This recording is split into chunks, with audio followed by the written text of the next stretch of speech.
Buenos dias! We are looking at how to pronounce the name of this grape variety. This is the Spanish name of the grape.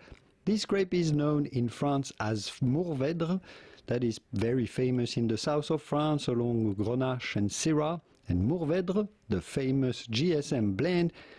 In Spain, this grape is more commonly referred to as Monastrell, but sometimes the Spanish do call the Mourvèdre grape Mataró. Mataró. Because there is an accent on the O there, you do want to emphasize and stress on the last syllable on the O. Mataró. Mataró, but it'd be fine in English to say Mataró. Mataró, grape variety from Spain. Here are many more videos on how to pronounce many wine words from all around the world. If you love wine, well, you found the right channel. Many wine videos on this channel. Hasta luego.